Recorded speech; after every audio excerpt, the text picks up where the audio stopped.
এখন লোকজন বলছে যে না, আমরা সামরিক শাসন হলেই কেবলমাত্র এই দেশে শান্তি আসতে পারে। যদি এইরকম কোনো ঘটনা ঘটে, আওয়ামী লীগ অঙ্গনে খুশির বন্যা বয়ে যাবে। আমি আওয়ামী লীগের রাজনীতি পুনঃপ্রতিষ্ঠিত হোক, আওয়ামী লীগ নির্বাচনে আসুক, এটা চাই। আমরা এখনো শেখ হাসিনার যে গুরুত্ব, সেই গুরুত্ব অস্বীকার করতে পারছি না। সংখ্যালঘু নির্যাতন। আর তৃতীয় হলো চিন্ময় প্রভু নামক যে ইসকন নেতা বাংলাদেশে আছেন, তার গ্রেপ্তার নিয়ে এবং গ্রেপ্তার পূর্ববর্তী এবং পরবর্তী বিভিন্ন ঘটনা নিয়ে নানা রকম প্রচার প্রোপাগান্ডা এমন ভাবে চালাচ্ছে, যা শুনলে ভারতের যে কোনো মানুষের, যে কোনো নাগরিকেরই বাংলাদেশ সম্পর্কে খারাপ ধারণা আসবে। এই গেল একটা, মানে প্রচার এবং প্রোপাগান্ডার। দ্বিতীয় যে বিষয়টি, সেটা হলো সীমান্তে সৈন্য সমাবেশ। এটা আমরা কিছুই জানি না, বিকজ আমাদের সেনাবাহিনীর পক্ষ থেকে এই ব্যাপারে কোনো কিছু কথা বলা হয়নি। কিন্তু ভারতীয় পত্র পত্রিকা, মিলিটারি জার্নাল থেকে শুরু করে অন্য সব জায়গাতে যে কথা বলা হচ্ছে যে বাংলাদেশের বিভিন্ন সীমান্তে তারা সৈন্য সমাবেশ করেছে। কত? 35,000 সৈন্য। 3 নম্বর কি করেছে? 3 নম্বর হলো তারা তাদের উগ্র হিন্দু লোকদেরকে খেপিয়ে দিয়েছে। তাদের বড় বড় নেতা, বিজেপির বড় বড় নেতা বিভিন্ন সীমান্তে তারা জড়ো হচ্ছে, বাংলাদেশে ঢুকে পড়ার অভিনয় করছে, চেষ্টা করছে।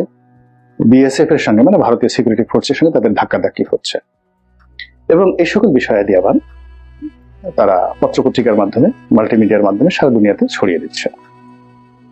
4 নম্বর যে কাজটি তারা করেছে, সেটি হলো তাদের উগ্র সমর্থকদের দ্বারা 2টো হাইকমিশন অফিস, কলকাতাতে যেটি রয়েছে ডেপুটি হাইকমিশন অফিস, আর আগরতলাতে আমাদের একটা ছোট্ট হাইকমিশন আছে, সহকারী হাইকমিশনার এরকম মানে কনসুলেট বলা হয়। তো সেখানে আক্রমণ চালিয়েছে এবং ভিতরে ঢুকে তাণ্ডব চালিয়েছে।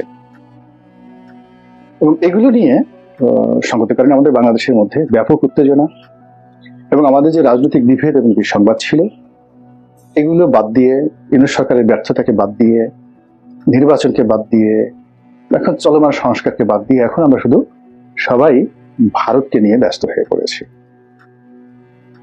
এটার পিছনে কি কোনো খেলা আছে, নাকি এটি কোনো চক্রান্ত?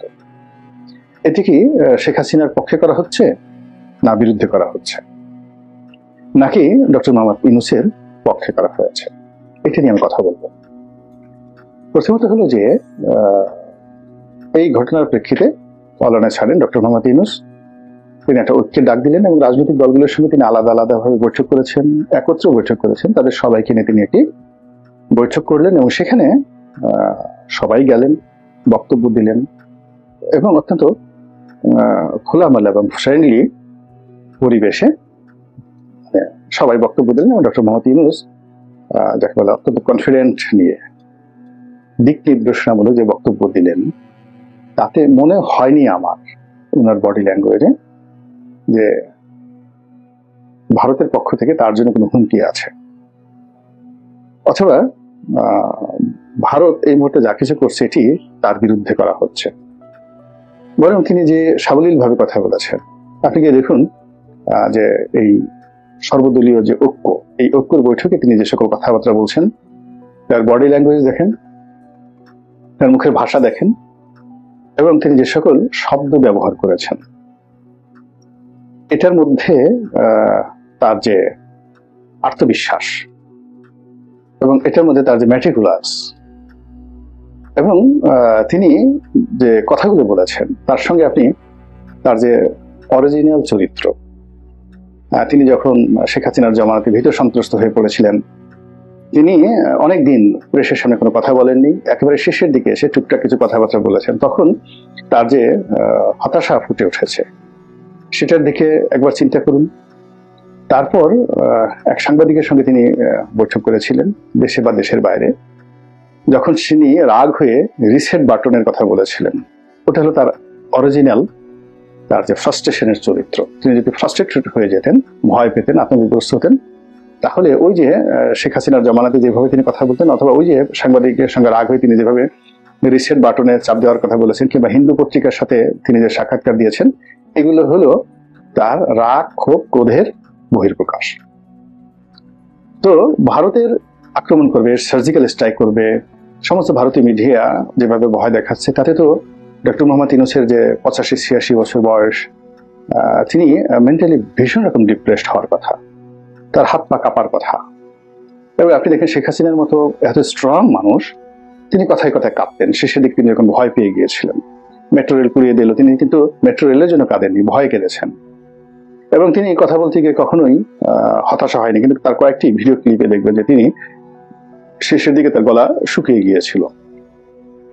তো সেই দিক থেকে শেখ হাসিনার মতো মানুষ যদি 15 বছর শক্ত হাতে রাষ্ট্র পরিচালনা, 40 বছর ধরে দল পরিচালনা এবং এত বিরূপ পরিস্থিতি মোকাবেলা করার পরেও পরিস্থিতির কারণে ভেঙে পড়েন, তো সেক্ষেত্রে এখন সীমান্তে যা কিছু ঘটছে সেটা যদি 10% সত্য হয় এবং এগুলো যদি ডক্টর মোহাম্মদ ইউনূসের বিরুদ্ধে হয় এবং তার অজান্তে হয়, তাহলে তাকে সঙ্গত কারণে আতঙ্কগ্রস্ত করবে। কিন্তু তার কথাবার্তা, পোশাক আশাকে, আনন্দ উচ্ছ্বাসে সেটা মনে হয়নি। আমার যেটা মনে হয়েছে, ভারতের সঙ্গে তার স্টিল একটা ভালো সম্পর্ক আছে। তার ক্ষমতায় আসার পেছনে যেভাবে আমেরিকার একটা আশীর্বাদ ছিল, একইভাবে ভারতের একটা আশীর্বাদ ছিল, এতে কোনো সন্দেহ নেই। এবং তাকে দিয়ে আমেরিকা এবং ভারত যে কাজগুলো করিয়ে নিতে চাচ্ছে, এজন্য একটা এনভায়রনমেন্ট দরকার, পরিবেশ দরকার, প্রতিবেশ দরকার। সেটা ভারত তৈরি করছে যেন তিনি যদি কিছু একটা করেন, যাতে তাকে জবাবদিহি করতে না হয়। এবং এর মধ্যে অনেকগুলো জিনিস ঘটে গেছে, অনেকগুলো পেমেন্ট, অনেক কিছু ঘটে গেছে, যেগুলো এই ডামাডোলের কারণে। আমরা কখনো সমন্বয়কদের নিয়ে রাগারাগি করেছি, কখনো তারেক রহমান সাহেব কি বক্তব্য দিলেন, মির্জা ফখরুল সাহেব কি দিলেন, আব্বাস সাহেব কি দিলেন, কলকাতার কোন মিডিয়া কি বললো, জামাতের আমির বসুন্ধরার হেলিকপ্টারে কেন চড়লো, তারপর তিনি কেন আওয়ামী লীগকে ক্ষমা করে দিতে চাইলেন, এই সমস্ত বিষয় নিয়ে আমরা যখন খুব বেশি লাফালাফি করেছি, তখন অনেক কিছু পর্দার আড়ালে অনেক কিছু ঘটে গেছে। আমাদের এই যে শেয়ার মার্কেট থেকে কত হাজার কোটি টাকা এই সময়ের মধ্যে বের হয়ে গেছে। আমাদের বাংলাদেশ ব্যাংক কেন এই শেখ হাসিনার এই যে আমলে তৈরি করা 8টি ব্যাংক, প্রবলেম ব্যাংক, এই 8টি প্রবলেম ব্যাংকের পরিশোধিত মূলধন কত, আর এই মুহূর্তে আমানত কত? আমানতের বাইরে যে ঋণগুলো কখনই আনা সম্ভব না, আপনার কি মনে হয় এসআলমি ঋণ আনা সম্ভব না? তো সেই জিনিসগুলো একটা কমিশন না করে, তাদেরকে একত্র না করে, তাদেরকে বাঁচানোর জন্য আবার 22,000 কোটি টাকা ছাপিয়ে সেখানে দেওয়া হবে কেন? ওয়াই? এবং আমরা যেহেতু এই বিষয়গুলো আমরা মোটা মাথার, এগুলো রাজার মাল দরিয়ায় ঢাল, এরকম একটা চিন্তা ভাবনা করি এবং নিজেদের ক্ষুদ্র স্বার্থ ক্ষুণ্ণ না হওয়া পর্যন্ত আমরা লাফলাফি করি না। তো শতরঞ্চি, রাজনীতিতে শতরঞ্চি, এর পেছনে অনেক নোংরা খেলা হয়। সেই খেলাধুলাগুলো আমরা বুঝতে পারি না বলেই আমরা অনেক কিছু চেপে যাই। আমার কাছে যেটা মনে হচ্ছে, এই জাতীয় যে ঐক্য, সেই ঐক্য করার জন্য ডক্টর মোহাম্মদ ইউনূসকে একটা সুযোগ করে দিয়েছে। সেটা আমেরিকা হোক, পশ্চিমারা হোক, ভারত হোক। আমি দোয়া করি বা আমি বিশ্বাস করতে চাই যে আমার এই ধারণাটা ভুল হোক। 2 নম্বর হলো, যেখানে যারা গিয়েছেন, কথাবার্তা বলেছেন, যা কিছু করেছেন, তারা জাস্ট গতানুগতিক ওরকম ভাবে চিন্তা ভাবনা করে জাতীয়তাবাদ উদ্বুদ্ধ হয়ে ভারত বিরোধী একটা মনোভাব নিয়ে তারা সেখানে গিয়েছেন। I do not think so.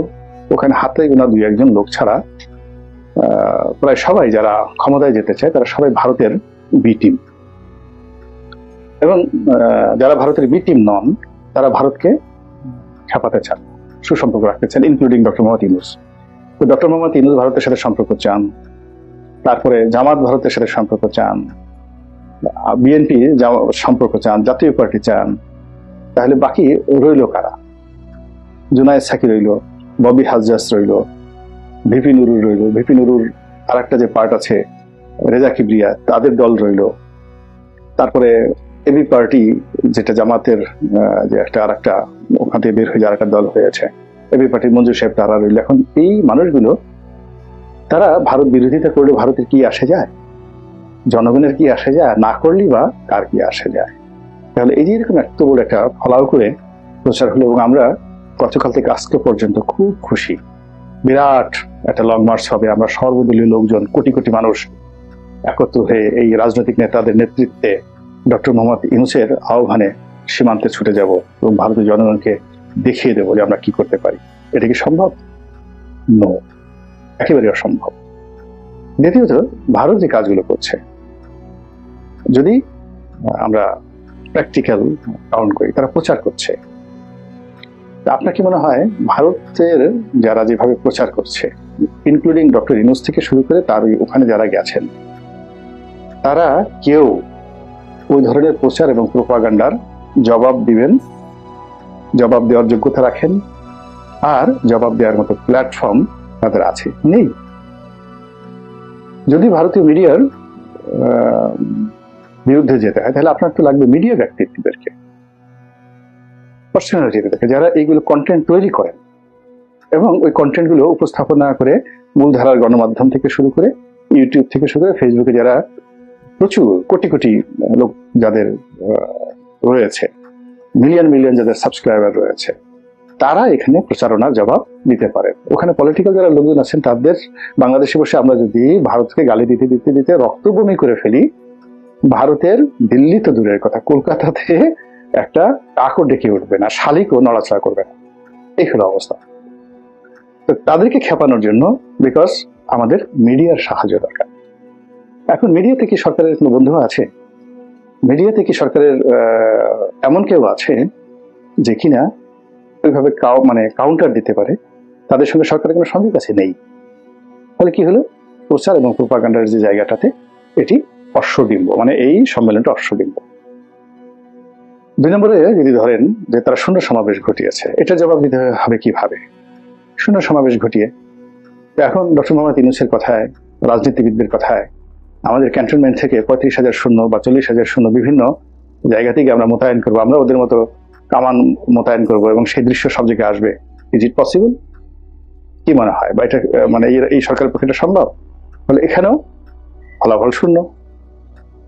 এরপরে যারা রাজনৈতিক নেতৃবৃন্দ রয়েছেন, তাদের যদি রাজনীতির ওয়েট ধরে, যারা ওখানে গিয়েছেন, ওই অনুষ্ঠানে গিয়েছেন, তারা একটা বক্তব্য দিলেন, ভারতের মমতা ব্যানার্জি একটা বক্তব্য দিলেন, শশী থারুর একটা বক্তব্য দিলেন, অমিত শাহ একটা বক্তব্য দিলেন, ডক্টর ইউনূস একটা বক্তব্য দিলেন, আর নরেন্দ্র মোদী একটা বক্তব্য দিলেন। দেখেন তো বিশ্ব মিডিয়া, বিশ্ব রাজনীতি, বিশ্ব কূটনীতি কাদেরকে গ্রহণ করবে? এখন এখানে যে আমরা ছোট দেশ এটা বলে না। দেখুন, সিঙ্গাপুর একসময় লি কুয়ান ছিলেন, খুব ছোট একটা দেশ, এটা যোগ্যতার বিষয়। মালদ্বীপে মৈত্রীও আছেন, খুব ছোট একটা দেশ। কেন আমরা তাদের নাম বারবার নিচ্ছি? কুয়েত ছোট্ট একটা দেশ, কাতার আরো ছোট একটা দেশ, কাতারের ভয়ে সমস্ত ইউরোপ কাঁপছে। কেন? তাদের ওই ধরনের লিডারশিপ আছে, ওই ধরনের ইনস্ট্রুমেন্ট আছে, ওই ধরনের মিডিয়া আছে। আল জাজিরার মতো তাদের একটা মিডিয়া আছে। তো এই পুরো জিনিসটি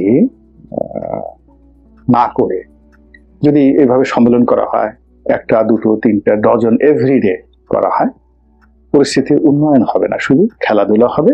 আর আমরা জনগণ শুধু প্রতারিত হতেই থাকবো।